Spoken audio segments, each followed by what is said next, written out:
Mal olhado, Ain Hara, será que existe? E se existe, como se proteger?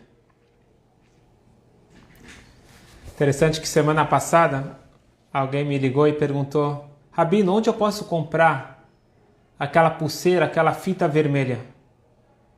Eu falei: que fita vermelha? Não, preciso de proteção, estou sentindo que eu estou precisando de algo para me proteger. E eu quero aquela fita vermelha. Você tem para vender? E eu perguntei para ele: quem te recomendou essa receita? Ele falou: não, ninguém. Eu encontrei na internet e vi que muita gente usa e é bem recomendado. Quem se lembra, acho que já faz uns 10 anos, era muito comum entre os atores da TV estarem usando, obviamente começou com a Madonna, mas muitos seguiram a moda da fita vermelha, daquele fio vermelho, aquela pulseira como proteção. Hoje eu quero explicar para vocês de onde eu acho que é a fonte dessa fita vermelha e se tem origem no judaísmo. Será que é permitido, é incentivado? Mas antes de qualquer coisa, nós precisamos entender o que significa o mal olhado, o olho gordo, Ain Hara. Da onde veio o Ain Hara, esse conceito que muita gente tem medo, receio? Da onde que surgiu o conceito de Ain Hara no judaísmo? Ou será que é apenas superstição? Muitos ainda lembram da sua vovó, da Bobe, que ela falava em Yiddish, Kein Ain Hara. Traduzindo literalmente seria sem Ain Hara. Ou pu. Tenho certeza que muitos ainda lembram da vovó fazendo, quando você falava alguma coisa, falava que criança linda, pu. Será que isso é real? Ou como nós falamos em Yiddish, é Bobe Meister? Historinhas da vovó. Será que tem origem judaica? Será que eu devo me preocupar? Se alguém olha para mim de uma forma, com um olhar torto, será que isso é perigoso? Será que isso pode me prejudicar de alguma forma? Aparentemente, sim, é perigoso. Olha a frase do Talmud. O Talmud diz o seguinte: de 100 pessoas, 99 morrem devido a Ain Hara.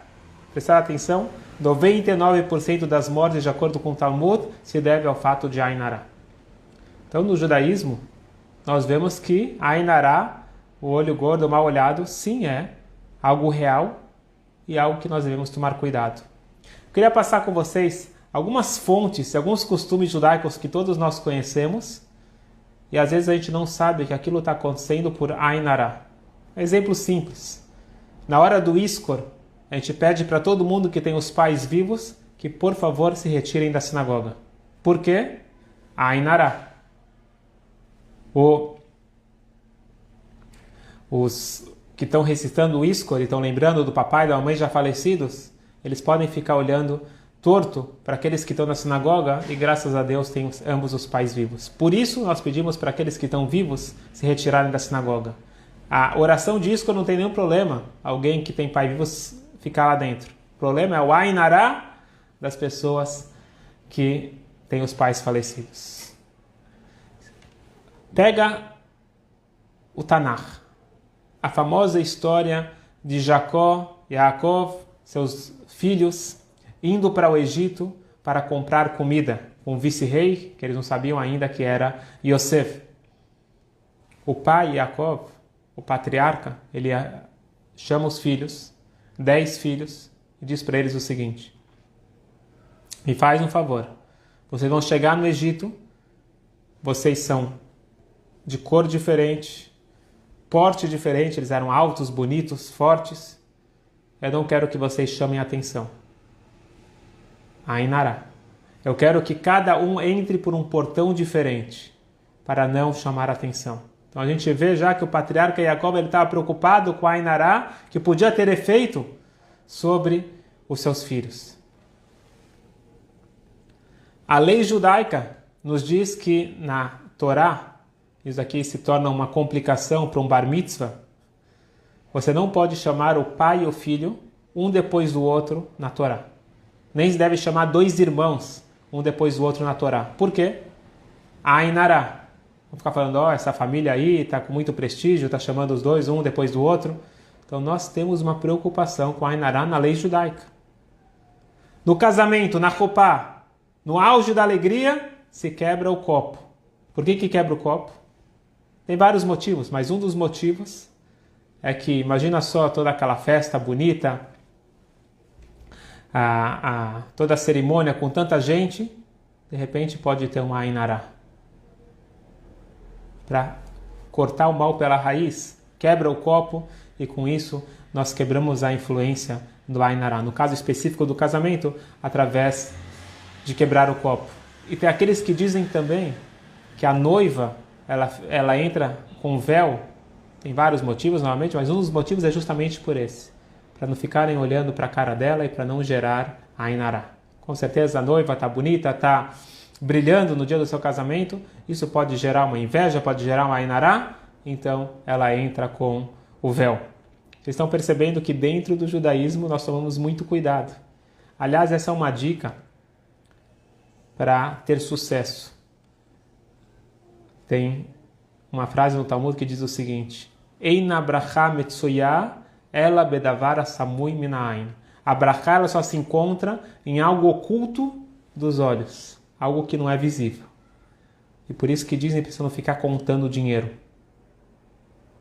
De vez em quando você precisa fazer a contabilidade, mas toda hora ficar contando, deixa eu ver quanto que eu tenho, essa conta, esses números, eles afastam a bracha.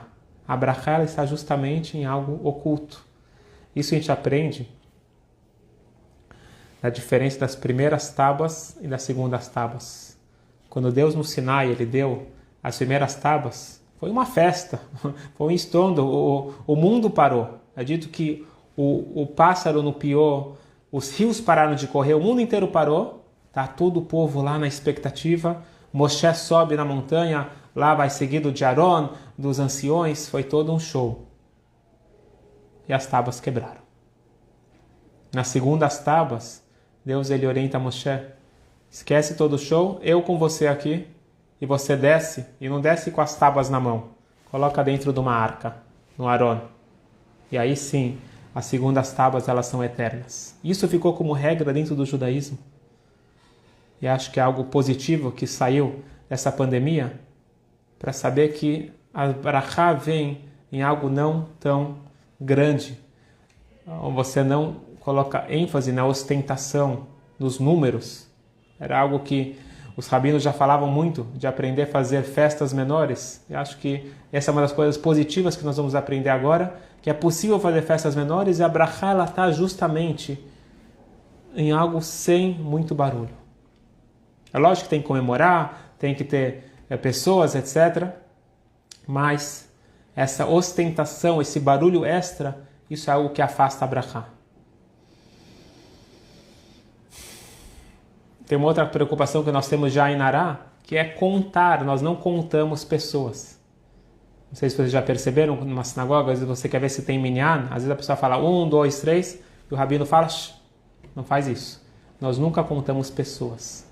Nós podemos atribuir um versículo, por exemplo, que tenha 10 palavras, para poder ver o Shia, Tamech, etc., para ver se tem 10 pessoas, mas nunca contar pessoas. E tem gente que se preocupa ainda mais. Você pergunta, quantos filhos você tem? Baruch Hashem. Graças a Deus. Não querem falar. Querem falar, tenho 9 filhos. Não querem contar filhos, não querem contar brachá. Então, existe esse conceito, essa preocupação dentro do judaísmo. Ou, por exemplo, a mulher faz questão de não divulgar que ela está grávida. A gente costuma segurar até o 5º mês. Novamente, preocupação com a Ainará. Não se faz um enxoval, não se decide nome, não se compra nada. Tem toda uma preocupação dentro do judaísmo com a Ainará. Então nós vemos que isso está enraizado dentro dos costumes, dentro da lei e dentro da nossa história. Portanto, Ainará, o conceito de mal olhado, ele é real e ele é perigoso. Qual é o perigo? Ainará está ligada à proibição número 10 dos 10 mandamentos. Lo tachmot, não cobiçarás. Quando a pessoa olha com inveja, com cobiça, ele gera uma energia negativa que ele pode prejudicar. A Torá nos orienta a tomar muito cuidado com os nossos olhos. Lo taturu acharei levavchem v'acharei nechem, não vai atrás do teu coração, atrás dos teus olhos. A visão é uma brachá, é uma bênção incrível que Deus nos deu. Nós não apreciamos, porque graças a Deus nós enxergamos. Mas alguém que Deus nos livre perde a visão, não precisa perder a visão. Fecha os olhos. Tenta ficar numa situação, numa reunião de olhos fechados, ver a agonia que você vai ter, ou ver a bênção, a alegria que você vai ter quando você abrir os olhos. Nós agradecemos, e devemos agradecer todo dia, que Hashem Pokeach Hivrim, que Ele abre os nossos olhos, que a gente pode enxergar. Agora, a nossa visão, quando a gente fala visão, significa que Deus ele nos deu o poder de escolher o que ver e como ver. E Deus nos orienta. Use os olhos para ver o positivo, o bom olho, porque o mau olho ele é uma das coisas que mata. Diz os nossos sábios, na ética dos pais, 3 coisas destroem a pessoa. E uma delas é esse olhar com inveja, esse olhar com cobiça.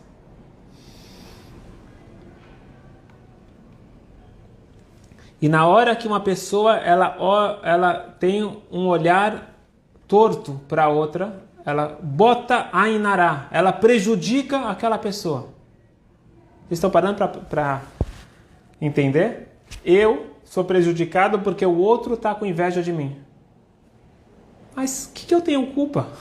O que eu tenho culpa? Eu não posso viver a minha vida? Então a minha vida ela tem que ser baseada na opinião pública? Eu não estou nem aí com a opinião pública. Não é bem assim.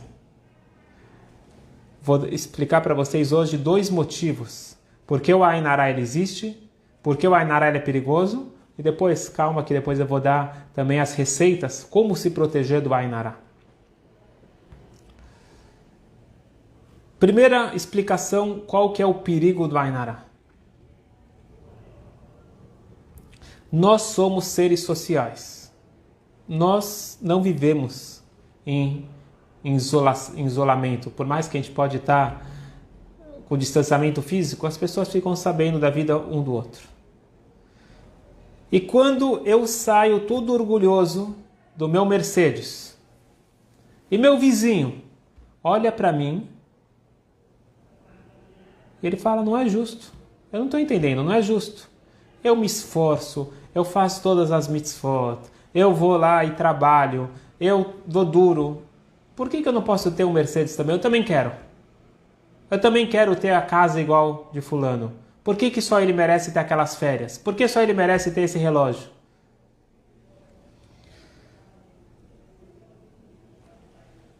Essa inveja, ela gera um problema sério para aquela pessoa que gerou a inveja, mesmo que foi inconsciente.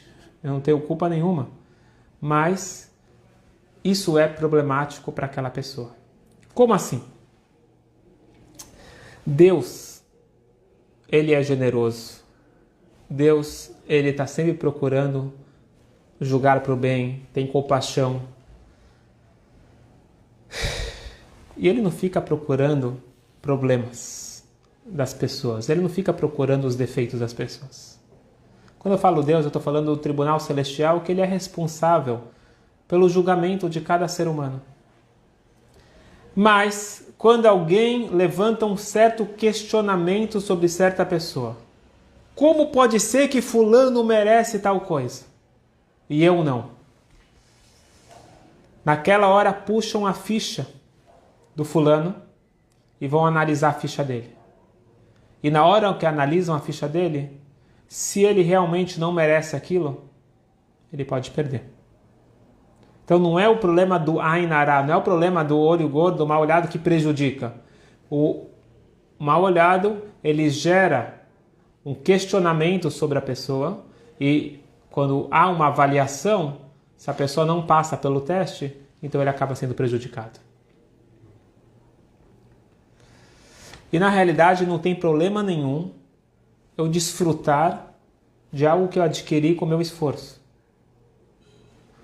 A Torá, ela não é contra o capitalismo, assim como ela não é contra o socialismo, ela não é contra nenhum regime, pelo contrário, ela tem um lado positivo de cada um deles. Então tem o lado positivo do capitalismo, tem todo o direito de me esforçar e conseguir o que é meu. Qual que é o problema? Eu consegui o que é meu, eu doei parte do que eu consegui, mostrando que Deus me dá a brachá, eu reconheço e eu compartilho com os outros, e depois eu tenho todo o direito de desfrutar do que eu tenho. Mas uma coisa que aciona toda essa energia negativa, quando eu desfruto com ego, com orgulho, e eu me sinto tal, olha só o carro que eu tenho. Então se você comprou o carro bom para você ter mais qualidade de vida, é uma coisa.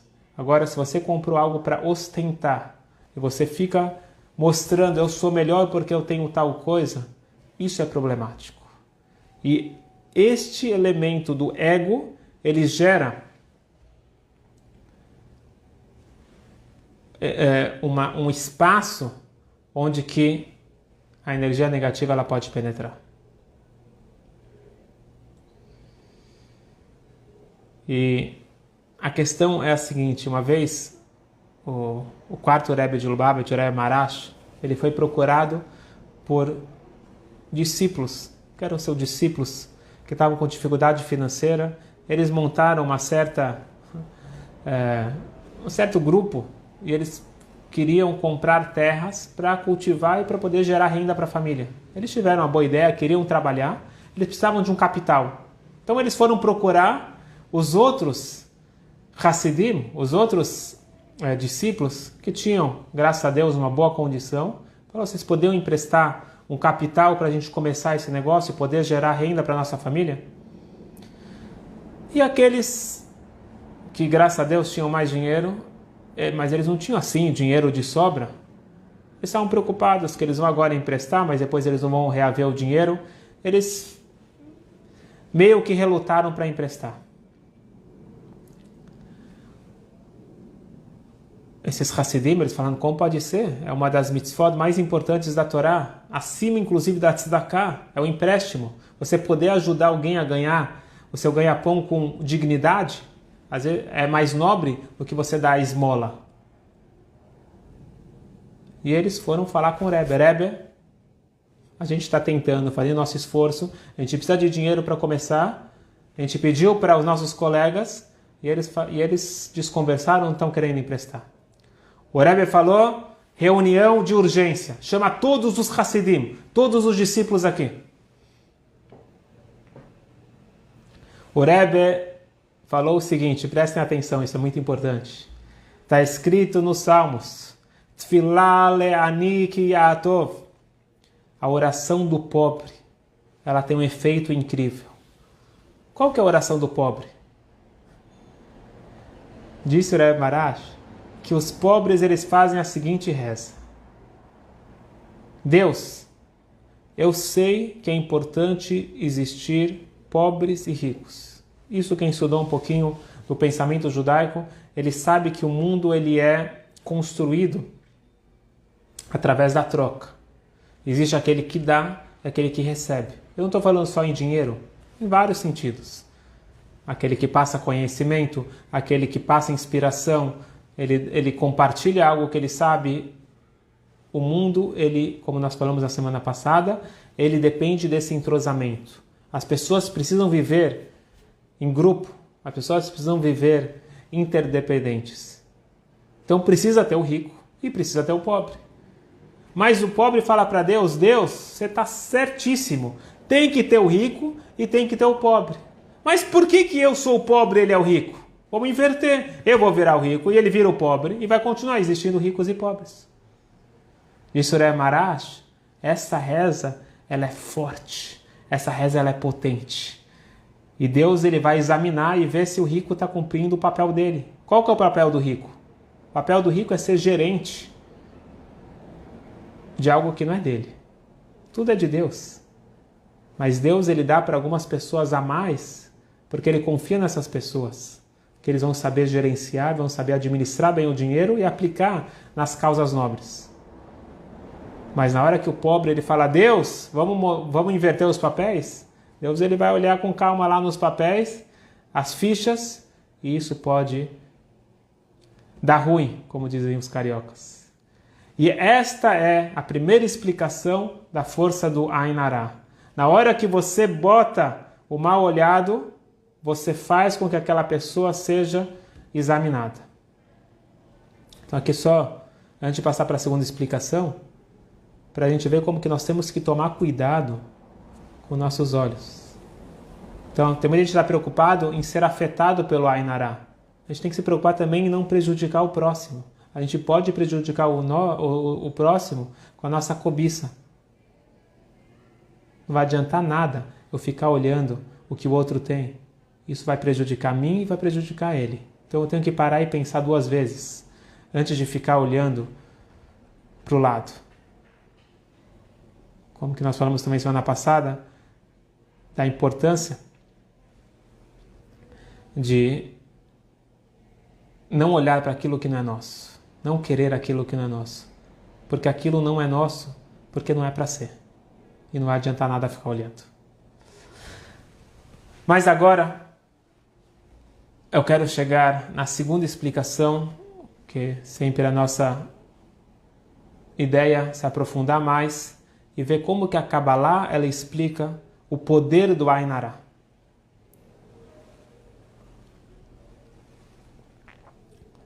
A Kabbalah diz que não apenas o mal olhado ele gera que a ficha de fulano seja examinada, o mal olhado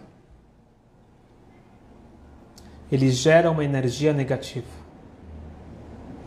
Nós temos poder de gerar energia positiva ou negativa.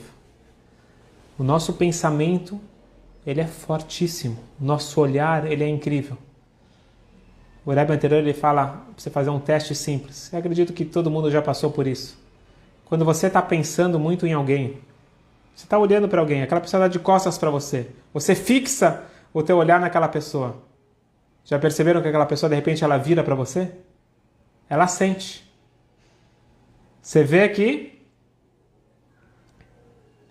nós temos o poder, com o nosso olhar, com o nosso pensamento, de mexer energeticamente com aquela pessoa. Mais uma coisa que a gente aprendeu da pandemia, que tem muita coisa que não é visível, mas existe. Existe um poder espiritual gerado pelo nosso olhar. Existe o poder espiritual gerado pelo nosso pensamento. Existe o poder espiritual gerado pela nossa fala. O grande mestre místico, Baal Shem Tov, fundador do Hassidismo, uma vez ele viu uma briga e, de repente, um falou para o outro, eu vou te rasgar como um peixe. Esse era o maior xingamento que existia há 300 anos. Eu vou te rasgar como um peixe. O mestre pediu para todo mundo sentar num círculo, dar as mãos. Ele formou um circuito energético. Fechem os olhos. Eles fecharam os olhos. Eles começaram a escutar barulhos e de repente eles viram um rasgando o outro como se fosse um peixe. Baal Shem Tov quis mostrar para eles que aquilo que eles achavam que são simples palavras tem um efeito. O que você acabou de falar está acontecendo num plano espiritual, que é mais grave às vezes que no plano físico.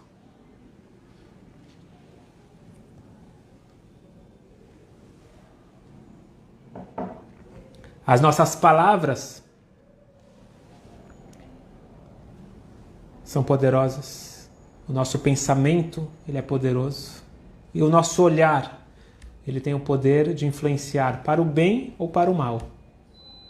O bom olho ajuda, o mau olho estraga.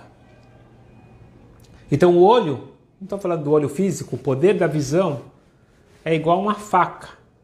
Uma faca você pode preparar uma bela comida, ou Deus nos livre, você pode machucar alguém.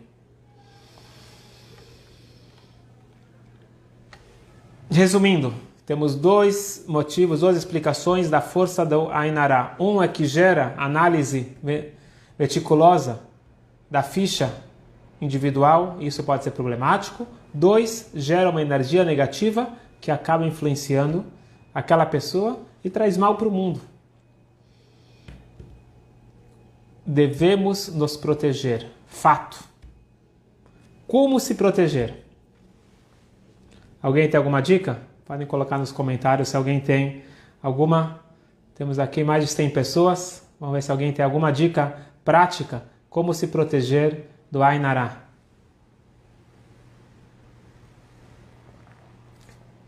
Bom, o Talmud, enquanto vocês vão pensando, eu vou falar o que está escrito no Talmud. O Talmud diz o seguinte: aquela pessoa que chega numa cidade e ele está com medo do Ainará, o que ele deve fazer? Parece um pouco de mágica, mas prestem atenção. Diz o Talmud, você pega o polegar direito e você coloca dentro da mão esquerda.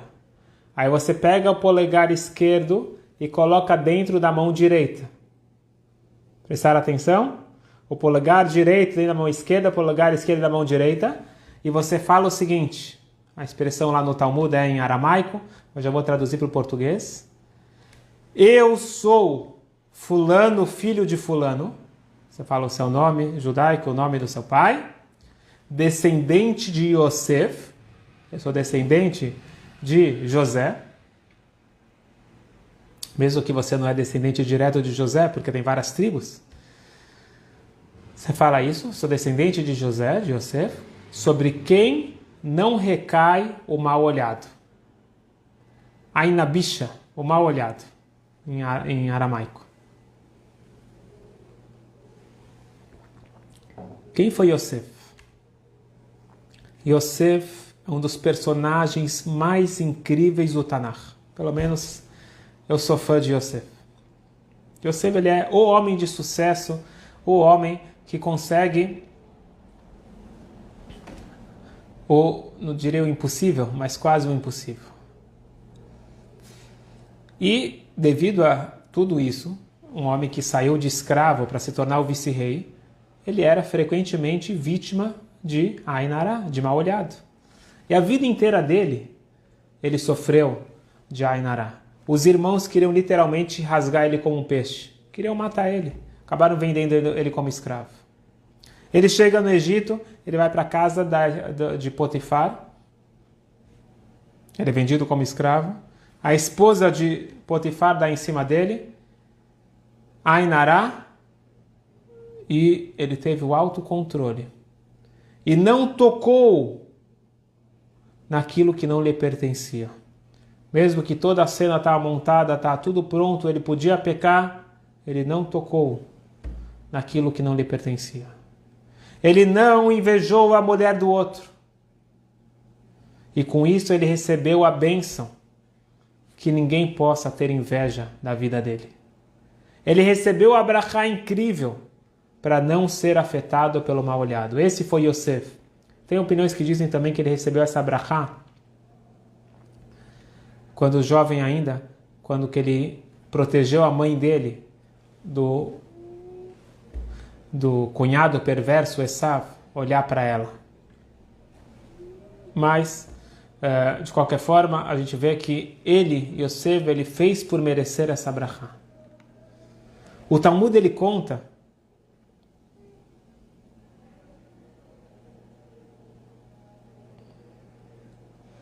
que tinha um sábio chamado Rabbi Yochanan.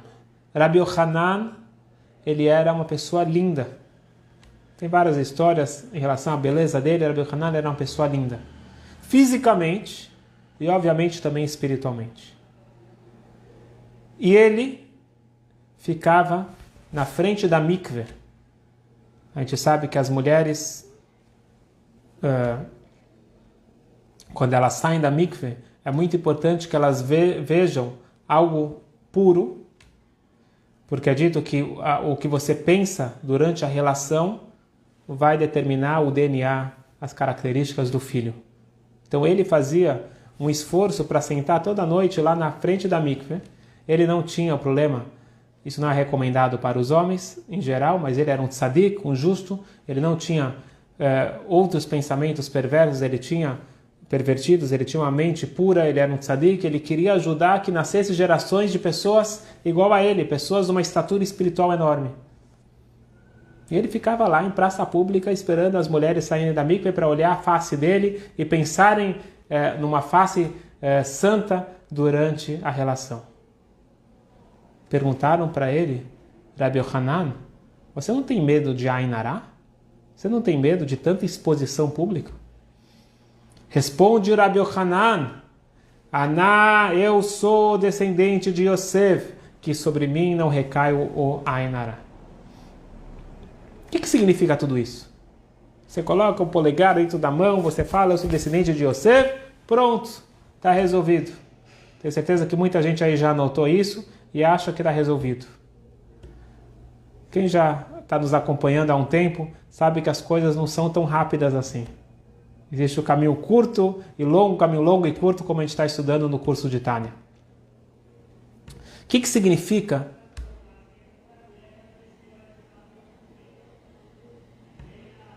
eu sou descendente de Yosef? Está escrito no Talmud, estou trazendo várias citações de vários lugares do Talmud para dar uma visão completa.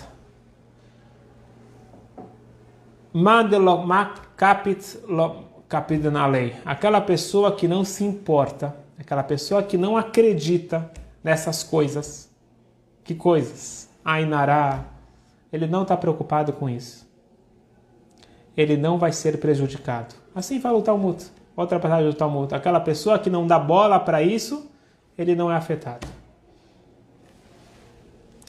E esta é a orientação do Rebbe em várias cartas, o Rebbe de Lubavitch, não dar bola para o Ain Hara, automaticamente você vai se tornar imune.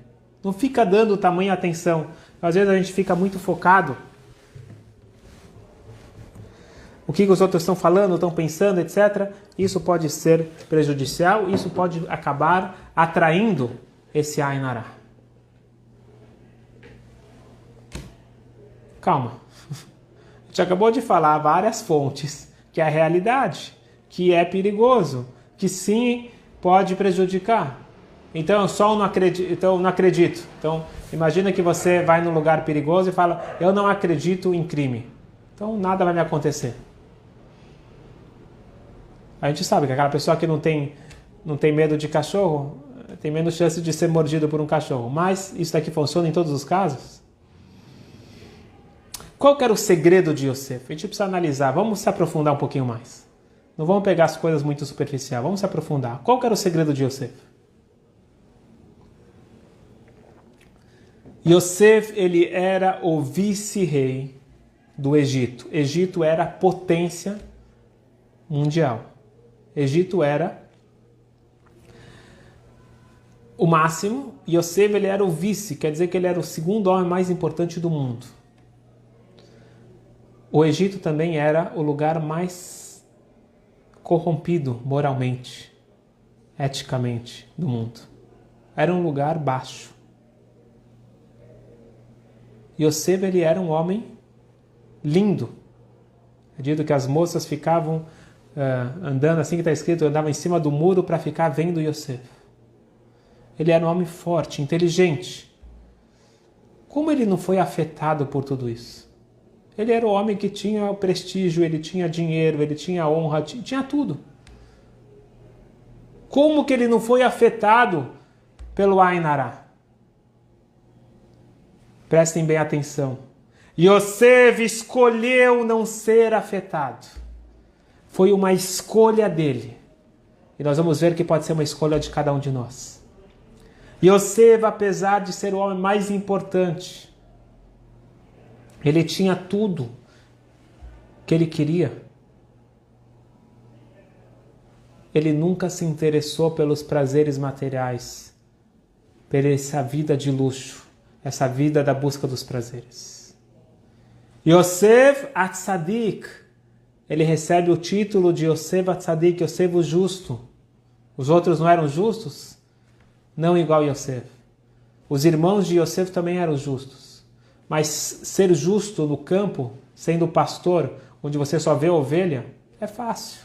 Agora, ser justo em Las Vegas é diferente. Ser sadik quando você tem todo o dinheiro do mundo e todo o prestígio, todo mundo em cima de você, bajulando. Esse era Yosef. Yosef, ele não deixou ser afetado por tudo que envolvia e tudo que ele tinha. Ou seja, ele se colocou acima do mundo e o mundo não tinha efeito sobre ele. Quando o mundo material, os prazeres materiais são importantes para você, você se torna suscetível ao mal olhado. Agora, quando você não se importa com isso, isso gera uma imunidade espiritual que bloqueia todo e qualquer Ainará. O que acontece? As pessoas têm inveja. As pessoas ficam falando, não é justo. Porque ele tem, porque ele pode, porque... O que eu tenho que fazer? Tem duas formas. Tem duas formas de se proteger. Uma é você... Não é de se proteger, tem duas formas de você lidar. Você pode lidar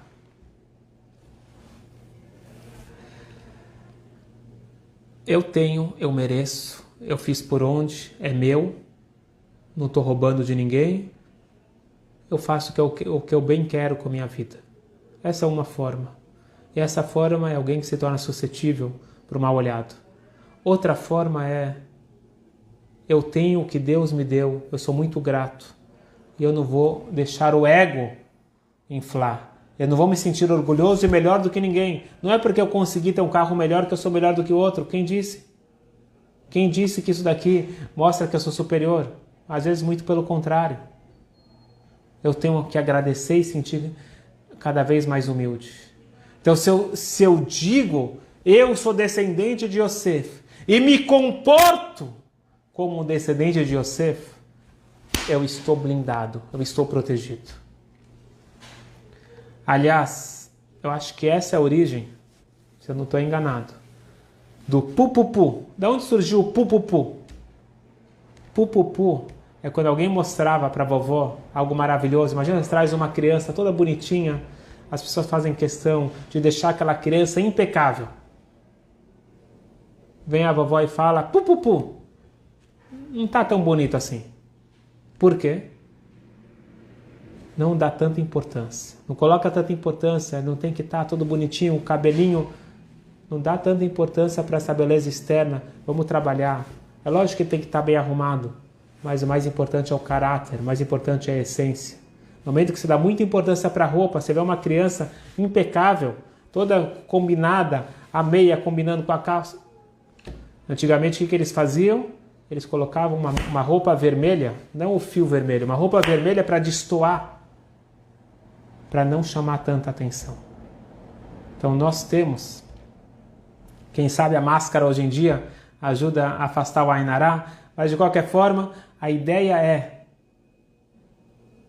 nós não darmos tanta importância para a embalagem, mas sim para o conteúdo. Por que as pessoas colocam aquele fio vermelho? Em Yiddish fala roite bendel, o fio vermelho. As pessoas vendem e dizem que tem poderes cabalísticos, certo? Uma vez alguém me falou que esse fio vermelho ele é incrível para você conseguir parnassá, para você ganhar dinheiro, é incrível esse fio vermelho. Ele dá muito dinheiro para quem vende ele. Porque as pessoas pegam um fio vermelho simples e colocam um preço absurdo. O que está por trás desse fio vermelho? Bom, eu até hoje não encontrei nenhum livro da Kabbalah que fala do fio vermelho. Pelo contrário, tem uma passagem na Tosefta. A Tosefta é uma parte, um adendo ao Talmud, que lá ele fala o seguinte: amarrar fio vermelho no dedo é Darkei Emori. Darkei Emori significa, é o costume pagão. Não é exatamente idolatria, que é gravíssimo no judaísmo, mas também é algo proibido. O costume pagão, costume de outras, e até hoje você vai encontrar em outras fontes, não em fontes judaicas. Tem aqueles que argumentam que a proibição é no dedo e não exatamente no pulso, mas tem fontes judaicas que sim encorajam, mas na dúvida é melhor não.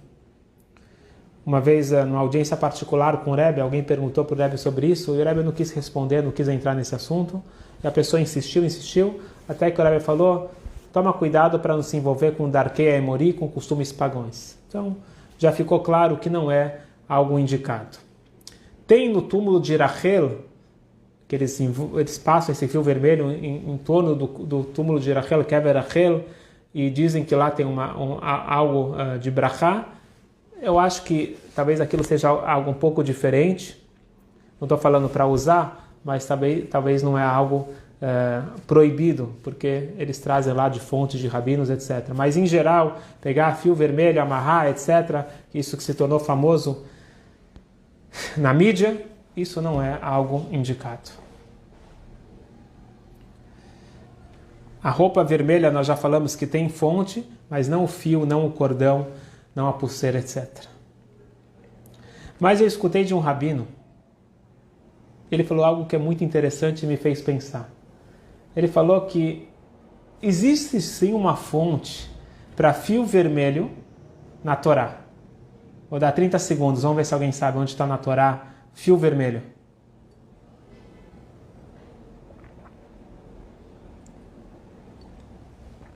A gente vai ler em breve na Torá que um dos filhos de Yaakov, Yehudá, ele teve filhos gêmeos com Tamar. Peretz e Zerach. E para saber quem era o mais velho, o que ele fez? Ele colocou Shani, Tolat Shani, ele colocou um fio vermelho no pulso para identificar depois qual que era. Na época não tinha aquela pulseira da maternidade, ele colocou um fio vermelho para identificar qual que era o filho mais velho. E nós temos um outro lugar na Torá também que fala de Tolat Shani, do fio vermelho, que é a vaca vermelha, na preparação da vaca vermelha, daquela poção que purificava as pessoas, se colocava um fio vermelho. Nós temos em outros lugares também na Torá.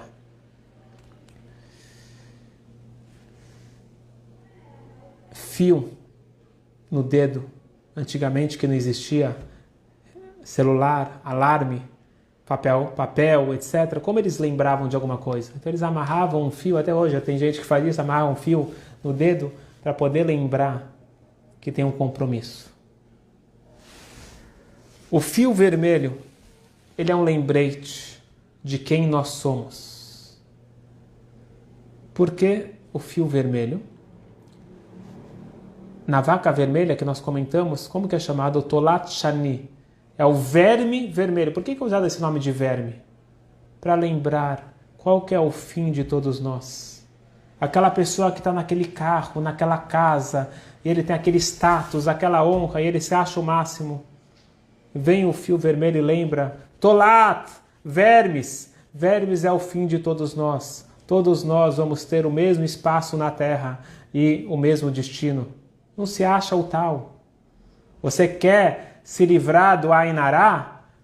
Lembre da mensagem do fio vermelho. Não é colocar o fio vermelho. Lembre da mensagem do fio vermelho. Lembre o que realmente importa na vida. Tem uma história incrível dos sábios de Helem. Helem é que nem aqui no Brasil fazem piada dos portugueses. Entre os Eudim na Polônia, faziam piada dos judeus de Helem. Na verdade, é dito que eles eram muito inteligentes, mas usavam ele como piada para falar, novamente, para não ter Ainará, Eles fizeram de si piadas como se eles eram burros.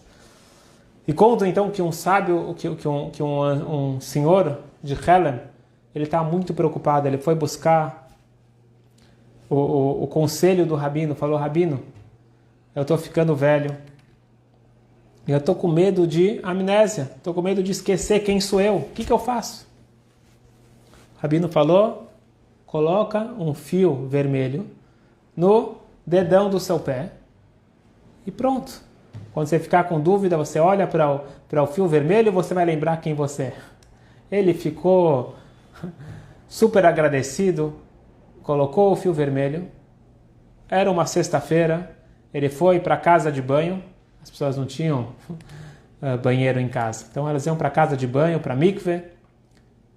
Ele estava lá se ensaboando e de repente o fiozinho vermelho do pé dele saiu com sabão, escorregou. E passou uma outra pessoa e o fiozinho entrou no pé daquela pessoa.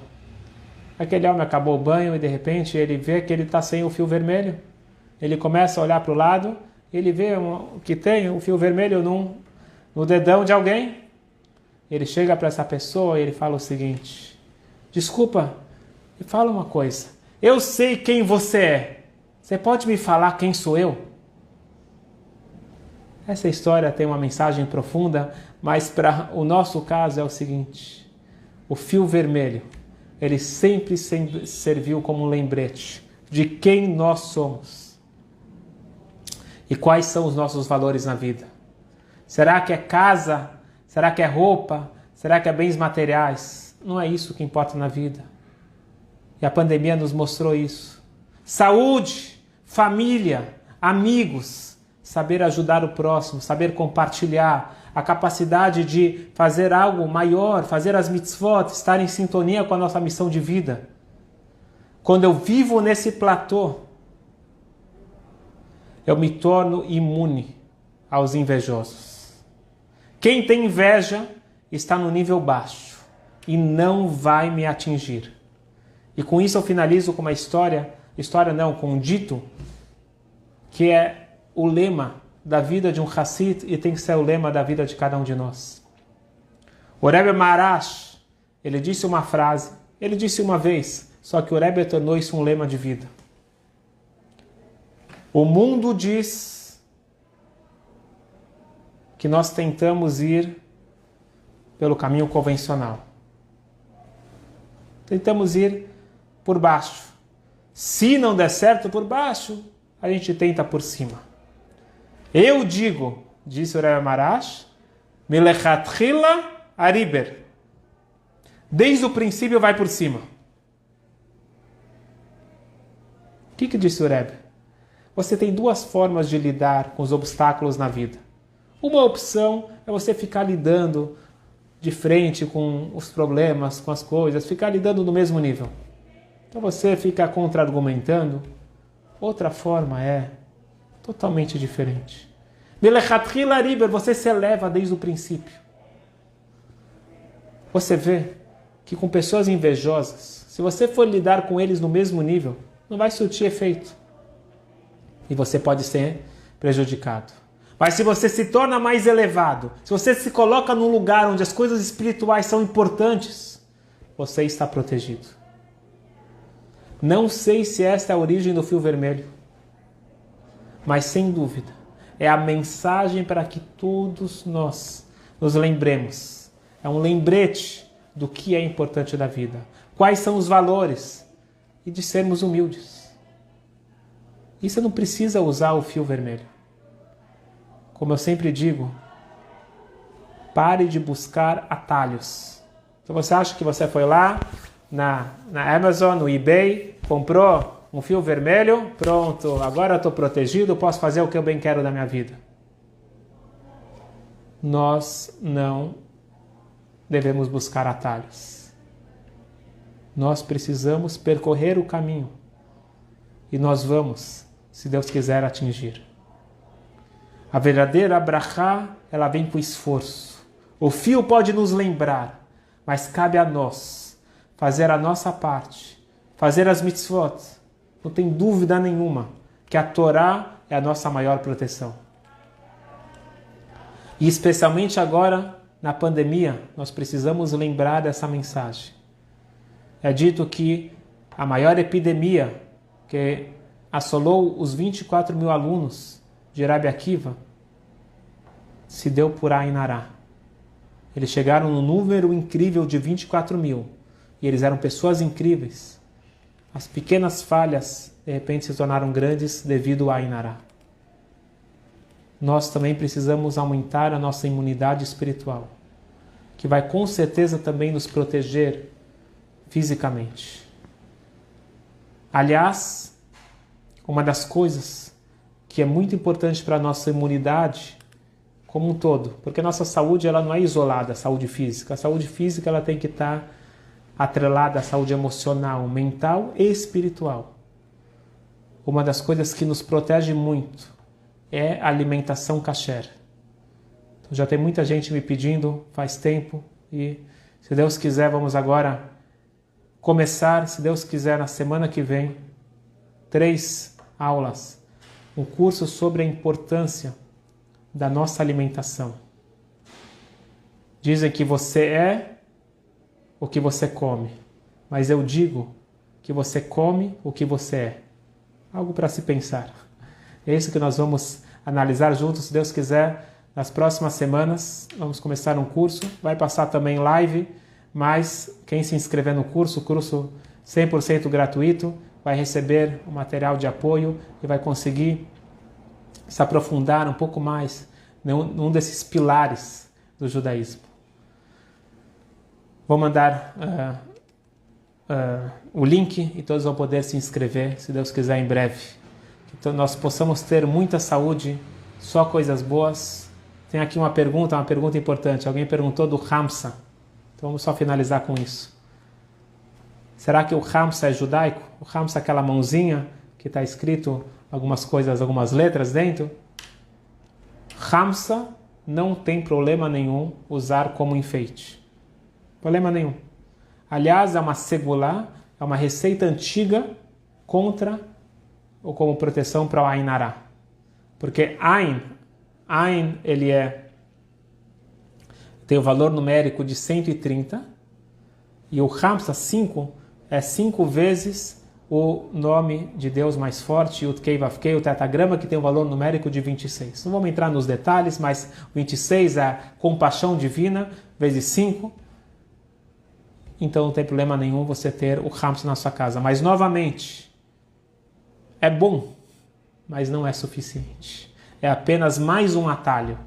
Se nós queremos ter realmente a proteção, nós temos a mezuzá, proteção máxima para a nossa casa, nós temos o tzitzit como proteção para os homens, nós temos alimentação kasher, nós temos, em geral, todas as mitzvot, elas são a nossa proteção, a nossa blindagem, e principalmente fazer isso com alegria, com humildade, com reconhecimento da brachá divina, e dando espaço e reconhecimento para todos, e que, se Deus quiser, a gente possa ter a máxima imunidade, máximas das brachot, com muita saúde e coisas boas para todos nós.